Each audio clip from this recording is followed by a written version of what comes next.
Assalamualaikum warahmatullahi wabarakatuh. Nama saya Muhammad Nurul Wahid dari Pendidikan Geografi UPI kelas 1B NIM 2006-498. Di sini saya akan sedikit menjelaskan tentang geologi, yaitu batuan metamorf. Oke, selamat menyaksikan. Nah, apa itu batuan metamorf?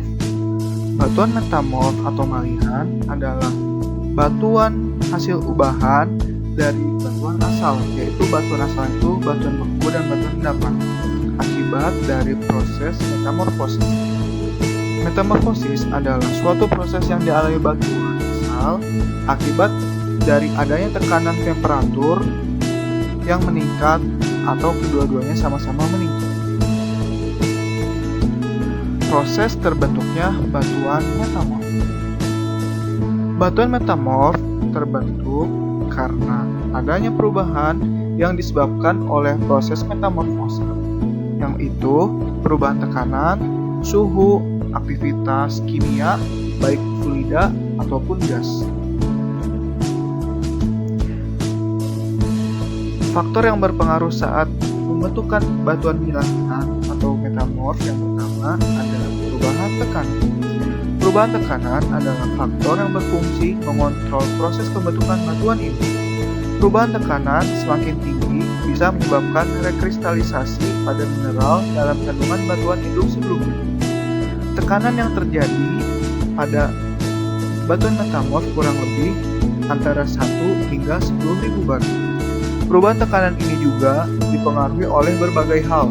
Pada umumnya, pengaruh utama berasal dari aktivitas tektonik ataupun vulkanik bumi. Penumpukan endapan dari batuan juga dapat menyebabkan tekanan-tekanan berubah. Yang kedua, ada aktivitas kimia. Aktivitas kimia berpengaruh dalam pembentuk batuan metamorf, yaitu mengubah dan merekristalisasi batuan hidup sebelumnya yang tidak perlu melewati fase cair. Temperatur saat aktivitas kimia berlangsung sekitar 350 hingga 1200 derajat Celcius. Bentuk dari aktivitas kimia yang sering dijumpai adalah fluida dan gas pada jaringan batuan induk. Aktivitas kimia berperan untuk mengubah komposisi kimia dan mineral dalam batuan metamorf. Fluida yang mudah ditemukan yaitu karbon dioksida, asam hidrolik, air, dan hidrofluorik. Pada umumnya, zat kimia tersebut berguna sebagai katalis dalam reaksi kimia. Yang ketiga, ada perubahan temperatur. Perubahan temperatur yang berubah bisa diakibatkan karena perubahan gradien geotermal atau dapat disebut dengan instruksi magma. Selain hal tersebut, gesekan antar massa batuan menyebabkan temperatur mudah berubah dan akan berujung pada proses metamorfosis berlangsung. Perubahan temperatur yang terjadi dalam suhu sekitar 350 hingga 1200 derajat Celcius. Suhu atau temperatur berfungsi sebagai kontrol saat pembentukan batuan berlangsung agar tidak memasuki fase cair terlebih dahulu, sehingga proses metamorfosis berjalan lancar dan menghasilkan batuan yang sempurna.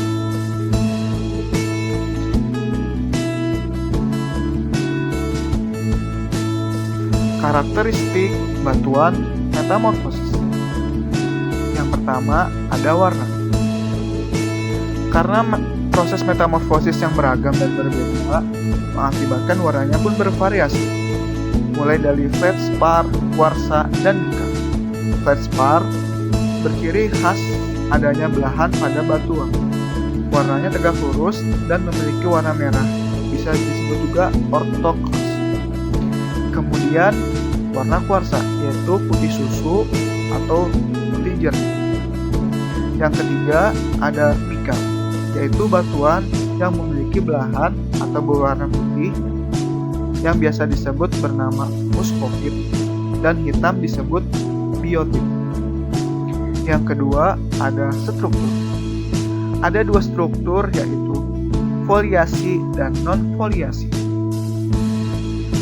Foliasi adalah foliasi bermakna sebagai lapisan pada batuan metamorf dengan bentuk menyerupai belahan. Sedangkan non-foliasi adalah batuan metamorf tanpa belahan atau tidak adanya belahan dalam batuan. Karena tidak adanya belahan pada batuan, proses penjajaran beberapa yang berasal dari penyusun utamanya tidak terlihat sehingga tidak bisa diamati. Yang ketiga, ada tekstur. Tekstur terdiri dari bentuk, ukuran, dan susunan butir mineral batuan tersebut. Akan tetapi, ada dua tekstur yang biasa mudah dijumpai, yaitu relik dan kristalobalstik. Relik atau biasa disebut sisa adalah tekstur batuan asal dari batuan metamorf masih bisa diamati dengan mata telanjang. Kemudian kristaloblastik yaitu mineral dalam kandungan batuan yang sudah terkristalisasi. Namun sebelum batuan tersebut menjadi batuan metamorf, bisa jadi terjadi proses kristalisasi tambahan agar proses metamorfosis semakin baik dan menghasilkan batuan yang cukup baik. Yang keempat, bentuk kristalisasi. Bentuk kristalisasi sebagai kandungan batuan ini terbagi menjadi tiga, yaitu eudural, subderal, dan anhedral. Yang kelima, ada komposisi mineral. Mineral yang mendukung proses metamorfosis antara lain granat, andalusi, kianit, siliman, dan taurolit. Mineral yang berfungsi sebagai pembentuk metamorfosis disebut dengan mineral metamorfik. Suhu dan tekanan yang tinggi mampu membentuk mineral ini agar mampu membentuk batuan metamorf. Batuan metamorf dapat dibedakan menjadi tiga jenis dalam proses pembentukannya. Yang pertama, ada batuan metamorf kontak. Batuan metamorf kontak atau thermal adalah batuan metamorf yang terbentuk karena adanya peningkatan suhu atau pemanasan perubahan kimia yang terjadi karena instruksi magma. Contoh dari batuan metamorf kontak adalah batu marmer yang terbentuk dari batu gamping atau batu kapur. Nah, bisa dilihat gambarnya. Yang kedua, ada batuan metamorf dinamo. Batuan metamorf dinamo adalah salah satu batuan yang terbentuk karena terdapat tekanan yang cukup besar disertai dengan pemanasan serta tumbukan. Tekanan tersebut bisa berasal dari lapisan bertumpuk yang terdapat di atas batu dalam jangka waktu yang sangat lama. Contohnya, batu sabak yang diketahui berasal dari tanah liat, kemudian batu bara yang terbentuk dari sisa-sisa zat hewan ataupun tumbuhan di daerah rawa. Yang ketiga, ada batuan metamorf thermal. Batuan metamorf thermal yaitu suatu batuan yang terbentuk karena terdapat zat-zat tertentu memasuki batuan yang pada saat itu sedang mengalami sebuah metamorfosis batuan. Contoh dari batuan metamorf thermal yaitu batuan topas dan batu zamrud serta permata. Sekian pemaparan dari saya, kurang lebihnya mohon maaf. Wassalamualaikum warahmatullahi wabarakatuh.